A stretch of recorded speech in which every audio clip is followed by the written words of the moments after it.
लगावायन हरि हो रुचि रुचि भोग लगावायन श्रीमन नारायण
व्यास जी को देखा कि व्यास जी उदास बैठे हैं, मन खिन्न है उनका।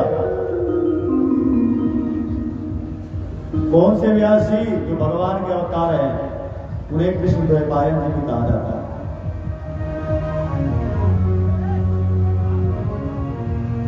व्यास जी ने विधिवत पूजन किया। नारद जी तो संत है ना, संत की पूजा बड़े बड़े भगवान करते हैं। विधिवत पूजन किया। नारद जी ने कहा, पाराशर्य महाभाग भवतः कच्चिदात्मना परिदुष्यति शारीर आत्मा मानस एव। हे पराशर नंदन पाराशर। अब यहां देखिए, उनको भी कहा पाराशर। अंतर है पराशर और पाराशर। पराशर अपत्यम, पाराशर इति कथ्यते। पराशर की संतान को पाराशर कहा जाता है। जैसे राधा का पुत्र राधेय, तो कुंती का पुत्र कौंतेय है ना। इसी प्रकार पराशर के पुत्र हो गए पाराशर जी। पाराशर यानी कि व्यास जी महाराज को पूछा, क्यों चिंतित हैं आप, मुख क्यों मलिन है आपका, कहीं कोई पूजा पाठ में विघ्न तो नहीं हो गए, क्यों मुख मलिन है? कहा नहीं, ऐसा कुछ नहीं है, सब ठीक चल रहा है, कोई बाधा नहीं पूजा पाठ में। मैंने जीवों के कल्याण के लिए बड़ी बड़ी रचनाएं भी कर डाली,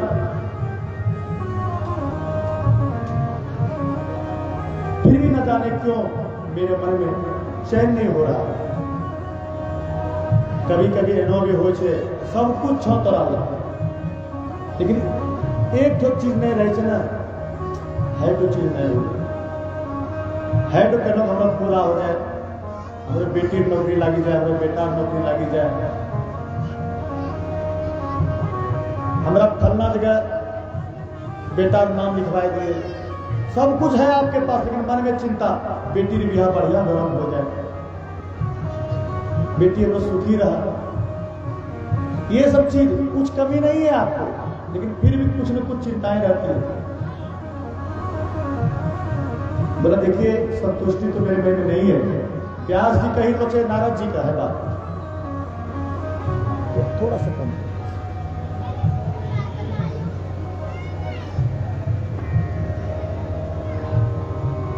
बोला कि ठीक है चलो। सूत जी कहते हैं श्री नारद उवाच, अब देखिए पहले कहा नारद उवाच, अब यहां जैसे भागवत की रचना करो तुरंत कर दिया श्री नारद उवाच, श्री लगा दिया वहां, पहले नारद जी का दिया, भागवत का नाम लेते ही, श्रीमद् भागवत का नाम लेते ही कहा दिया श्री नारद उवाच। कोई अच्छा काम आप रहेंगे तभी होगा ये काम, आपके बिना ये काम नहीं हो सकता। कितना भी बुरे हैं आप समाज में, अगर आप एकाएक अच्छा बन जाइएगा ना, तुरंत लोग आश्चर्य करेंगे, वाह हम तो सोचे नहीं था ऐसा ही निकल जाएगा, इतना अच्छा ही है, वाह पहले से ज्यादा आपका नाम होगा। दिन रात लूटे चले हो, दिन रात में नशाबाजी करे चले, है सुधरी गए, अब तो राय पूछता हूं सब चीजों।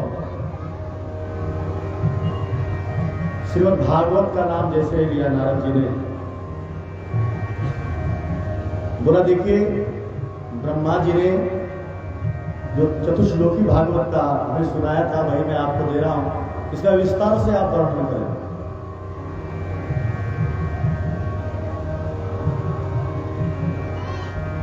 अब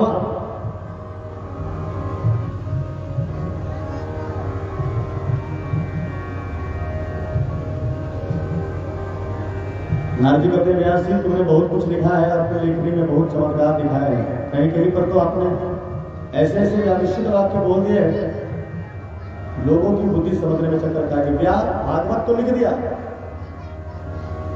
भागवत लिख दिया, लेकिन भागवत ऐसा लिखा कि किसी को समझ में नहीं आया, क्या फायदा?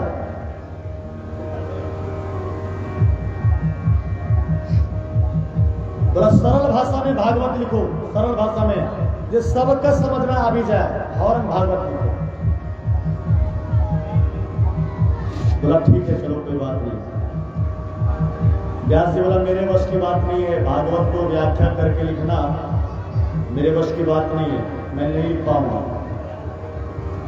तो सबसे पहले गणेश जी का आह्वान किया, गणेश जी को बुलाया, गणेश जी प्रकट हो गए। बोला आपसे एक मदद चाहिए प्रभु। गणेश जी ने कहा बोलो क्या मदद चाहते हो हमसे? बोला आपको सिर्फ लिखना होगा, मैं भागवत लिखने जा रहा हूं और व्याख्या करूंगा, आपको व्याख्या सहित लिखना है भागवत कथा।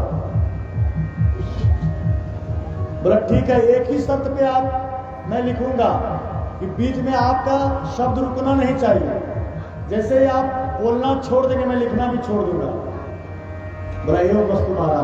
व्यास जी तो ऐसे ऐसे श्लोक बोल देते थे ना, गणेश जी को समझ के लिखने तक में व्यास जी सब कुछ करके आ जाते हैं, नित्य क्रिया से निवृत्त होकर व्यास जी आ जाते हैं। और भागवत की कथा पूर्ण हुई। यहां तक कि गणेश जी महाराज लिखते लिखते जड़वत हो गए, उनका शरीर जो है ना कठोर हो गया। तेरा पार्थिव गणेश भागवत कथा पूर्ण हो गया। अब नारद जी मन से लिखोगे, मन से लिखवाओगे, ये भागवत कथा पूर्ण तो हो गई। बोला हंस जो होते हैं ना, हंस हंस हंस केवल मोती चुगते हैं, दूसरा कुछ नहीं चुगता। मानसरोवर में जो हंस होता है हंस रूपी होंगे, इसमें सारे इधर उधर की बात छोड़ देंगे और अच्छा बात ग्रहण कर लेंगे, वही हंस है।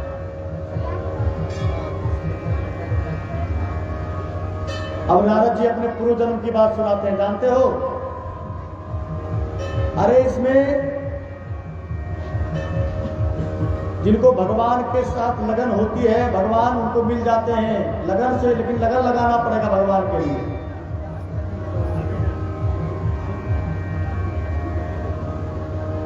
कहा मैं पूर्व जन्म में दासी का पुत्र था। नारद जी पहले क्या थे? पहले जन्म की कहानी सुना रहे। नारद जी दासी के पुत्र थे पहले, और ये चातुर्मास का समय है। चातुर्मास में साधु महात्मा पहले आते थे और 4 महीने का समय व्यतीत करते थे। तो एक सेठ जी के यहाँ दासी का काम करती थी उनकी माँ, और ये पीछे पीछे जाते थे उनके। तो साधु महात्मा को देखा कीर्तन भजन करते हुए, तो बच्चा को भी मन लग गया, वहां भी बैठ गए, कीर्तन भजन करने लगे, उनका जूठा खाने लगे। संतों का जूठा खाते खाते संतों की कृपा हो गई।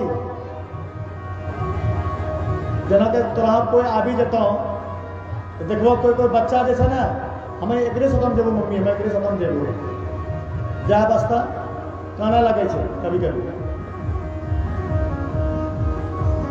आपके यहाँ कोई आता है बाहर से गेस्ट ना, कभी कभी बच्चे को इतना प्रेम होता है जब वो जाने लगता है तो बच्चा रोने लगता है। उसी तरह नारद जी ने कहा मैं भी आप ही के साथ आऊंगा बाबा, मुझे भी दीक्षा दे दीजिए। बोला नहीं, मैं अगले बार जब आऊंगा तब तुमको ले जाऊंगा। ऐसा करता हूं तब तक ये मंत्र है, तुम मंत्र को याद करना, जप करना, भजन करना और माँ की सेवा करना। जब तक माँ है तब तक तुम कहीं नहीं जा सकते। तब तो साधु महात्मा बनी जब, लेकिन अगर जब तक माए छो तो पूर्ण साधु नहीं बना पाऊंगा। अब ये इनके मन में हो, हे भगवान मैं आपका भजन कर रहा हूं, और ये बीच में आ गई मां।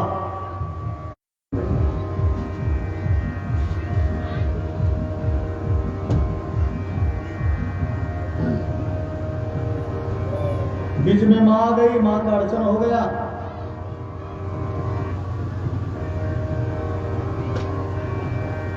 अब मां के मन में होता है अच्छा सब बच्चा खेल रहा है, लेकिन ये अलगे रहता था, सब बच्चा अलग रहता था, खाली भजन की तरफ।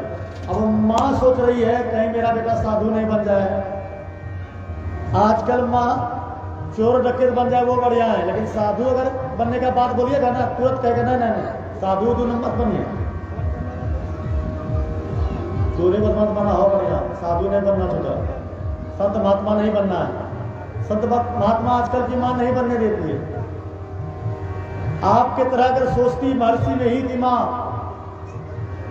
महर्षि में ही परमहंस महाराज की माँ अगर आप ही के तरह सोचती तो आज महर्षि में ही परमहंस का नाम विदेशों तक नहीं जाता, कबीर का नाम आज इतिहास में नहीं लिखा था। बच्चे को साधु बनेगा, साधु बना है नहीं कि वो घर चलो गए बाहर, साधु बनेगा। घर में भी रह के संत बना जा सकता है, ऐसा थोड़ी है कि जंगल से चले गए तपस्या कर संत बन जाएंगे, नहीं, घर में भी संत बन जाएंगे।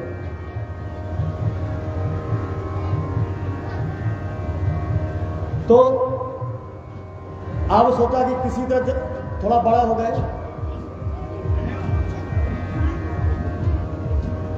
बच्चा का विवाह करा देंगे। अब जो है नारद जी का विवाह के बारे में माँ उसकी सोचने लगी। अब तो नारद जी का धड़कन बढ़ गया, डर था वही हो गया। माँ सोच रही है जल्दी विवाह करा, उसका जल्दी विवाह करा।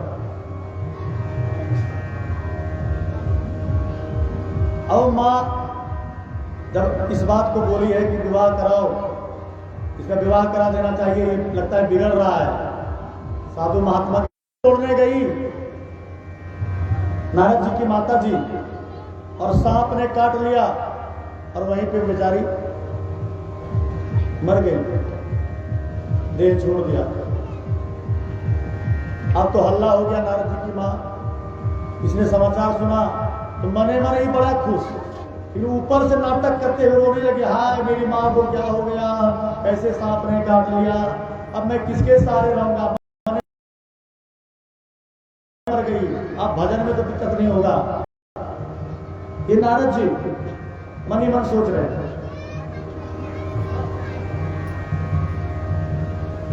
अब जो है नारद जी का पिंड छूटा, अब चले तपस्या कर रहे, जो मंत्र दिया गया था उस मंत्र, प्रभु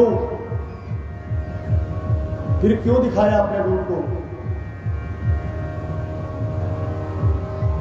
एक बार फिर से वही रूप दिखाई, फिर वही मंत्र बोल रहे हैं, वही भजन गा रहे हैं, वही शब्द का उच्चारण कर रहे हैं, अब भगवान आ ही नहीं रहे।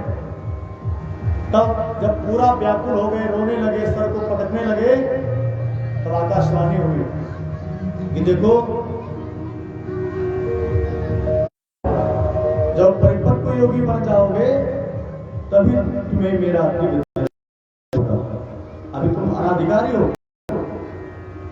फिर मैं बोला, महाराज जब मैं परिपक्व नहीं था तो आप मुझे अभी दर्शन देने क्यों आए, परिपक्व हो जाता, सिद्ध कोटि में पहुंच जाता, तभी दर्शन देने आते, पर आपने जो दर्शन की छटा दिखाई और फिर भाग गए। कहां चले गए प्रभु, मुझे पागल बना के, हे प्रभु कहां चले गए।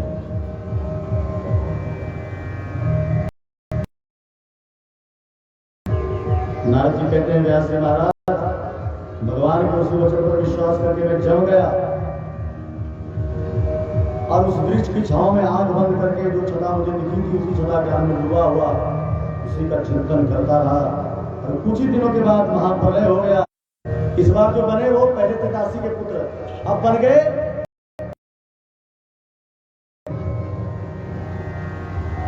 एक कीड़ा को भगवान ब्रह्मा बना सकते हैं,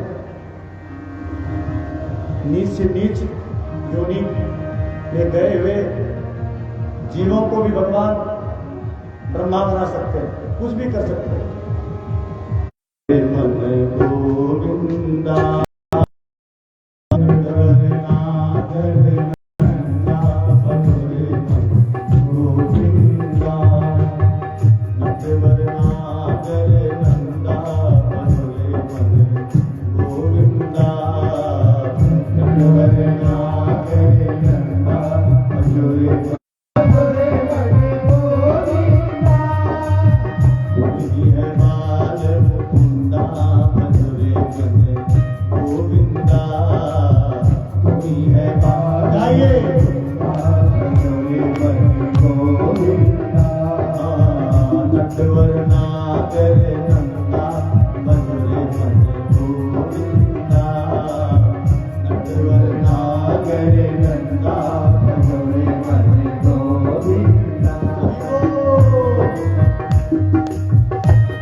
को मिलता